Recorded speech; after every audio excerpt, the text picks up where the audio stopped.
le grand live du numérique avec François Sorel.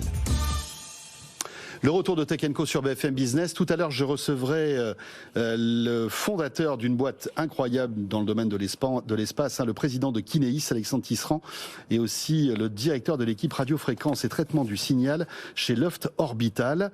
Et en fait, ces deux invités qu'on retrouvera un petit peu plus tard dans la soirée ont un point commun avec l'invité que j'accueille tout de suite sur le plateau de Tech & Co, Louis de Gouillon-Matignon. Bonsoir, Louis. Bonsoir, monsieur. Monsieur Louis, franchement, non, mais c'est pas possible. Appelez-moi François. Bonsoir François. Bon, non, mais parce que d'un coup, un, ça me vieillit, puis deux, j'ai l'impression d'être... Voilà, non, François.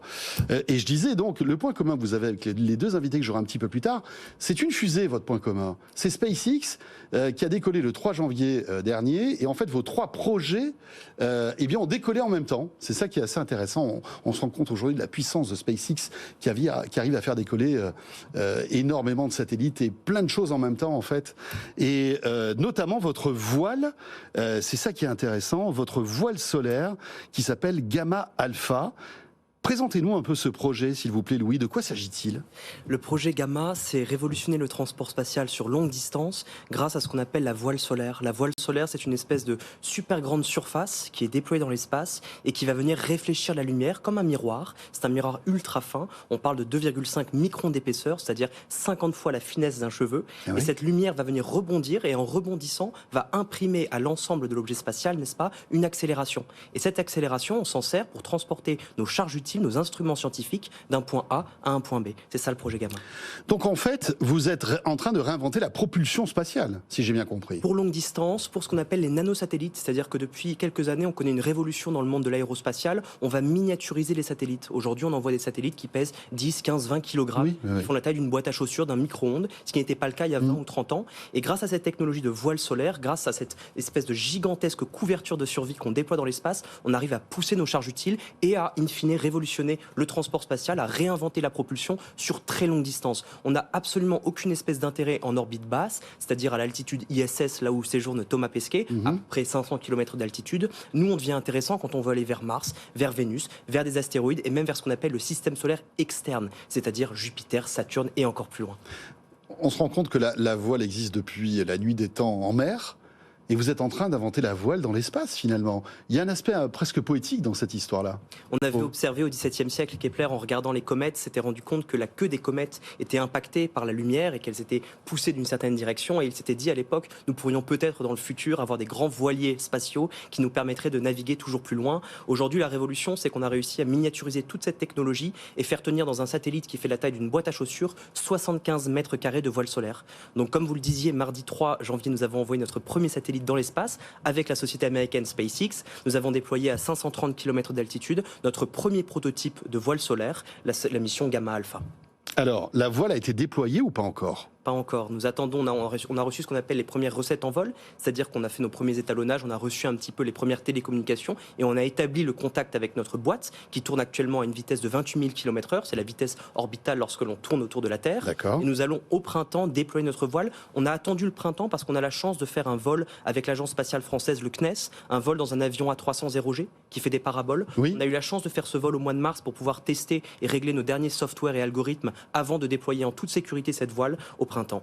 Elle fait 73,3 mètres carrés. C'est ça.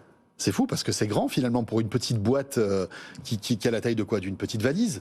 C'est une petite boîte à chaussures. Une boîte à chaussures, donc c'est plus petit qu'une valise. Exactement. Et ce qui est assez intéressant, c'est que la voile solaire, en plus d'offrir un type de propulsion nouveau pour aller sur très longue distance et même avoisiner des vitesses qui sont toujours plus intéressantes, pourrait aussi être utilisée en guise de grande antenne. En fait, ce que l'on maîtrise chez Gamma, c'est bien sûr la propulsion photonique, mais de manière plus générale, c'est le déploiement de super surfaces dans l'espace. Et aujourd'hui, c'est une qualité qui est peu, trouvée dans certaines sociétés. On imagine beaucoup de choses avec une grande surface. On peut faire des antennes, on peut faire de la télécommunication, on peut faire de la déorbitation. C'est vraiment une technique qu'on est en train de maîtriser, qu'on est en train de protéger et qu'on est en train de construire avec la société Gamma qui aujourd'hui emploie une vingtaine de salariés en région parisienne à Ivry-sur-Seine. C'est ça. Et donc vous avez été créé en 2020. Donc là, ce que vous allez démontrer, c'est que votre concept fonctionne. On est d'accord ? Exactement. Ce que l'on démontre, c'est qu'on arrive à déployer une voile solaire depuis un satellite. C'est ça. Et ensuite qu'on arrive à naviguer avec cette voile solaire. Et elle va aller où cette voile solaire ? Alors elle va rester en orbite basse pour l'instant, puisque c'est assez compliqué de quitter l'orbite basse avec ce type de système, parce qu'on a encore ce qu'on appelle de l'atmosphère résiduelle, n'est-ce pas? On a l'oxygène atomique qui nous empêche de partir trop loin, mais avec cette première mission de démonstration, ce premier démonstrateur Gamma Alpha, on est vraiment là pour montrer qu'on arrive à créer une mission spatiale, à déployer une voile solaire dans l'espace, et sur notre chemin de développement, c'est une étape hyper importante, puisqu'elle nous permet vraiment de rassurer nos investisseurs, de rassurer les gens qui sont derrière nous, au premier rang desquels, encore une fois, l'Agence française de l'espace, et puis d'autres investisseurs, et c'est vraiment sur notre timeline, sur notre guideline, c'est vraiment très important d'avoir cette première étape. On aura une prochaine mission spatiale en 2025, nous allons voler un peu plus haut, et nous préparons aussi en parallèle une première mission vers ce qu'on appelle le Deep Space, et là nous viserons soit Vénus, soit Mars, c'est encore en négociation.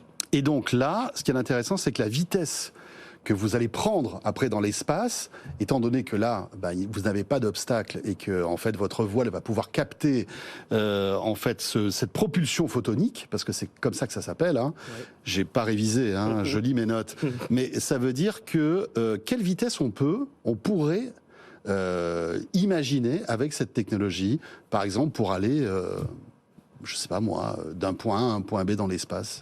Alors en général, les sondes spatiales, lorsqu'elles font des missions un peu lointaines, elles attendent différents alignements des planètes, et parfois pour certaines missions qui sont un peu complexes, on utilise ce qu'on appelle l'assistance gravitationnelle, oui, qui permet d'aller assez loin et assez vite. C'est ce qu'avaient fait les sondes Voyager avec des disques. C'est-à-dire qu'elles tournent autour d'une gravité, puis après elles partent en fait parce qu'elles ont pris un élan en quelque sorte. C'est ça. Avec la voile solaire, si par exemple on fait un peu comme une assistance gravitationnelle, c'est pas ça du point de vue de la mécanique céleste, mais ça s'en rapproche beaucoup. Si par exemple on vient frôler le Soleil, on a deux effets, on a une luminosité explosive et on a la masse du Soleil qui nous attire pour ensuite nous éjecter à des vitesses. On pourrait théoriquement approcher des pourcentages sérieux de la vitesse de la lumière avec une voile solaire, c'est-à-dire 0,5, 1%, 2%, 5%, dépendamment de ensuite tous les calculs de mécanique céleste. Mais c'est aujourd'hui le vaisseau spatial le plus rapide que l'homme peut construire, dans la mesure où notre photon, notre carburant, c'est le photon. Incroyable. Et puis c'est du carburant qui est à volonté finalement, c'est ça qui est infini. C'est ça qui donne un peu le tournis. Merci beaucoup Louis d'être passé par le plateau de Tech & Co. Louis de Gouillon-Matignon, cofondateur de Gamma. C'est un projet qui est soutenu par le CNES et CMA-CGM aussi. Merci.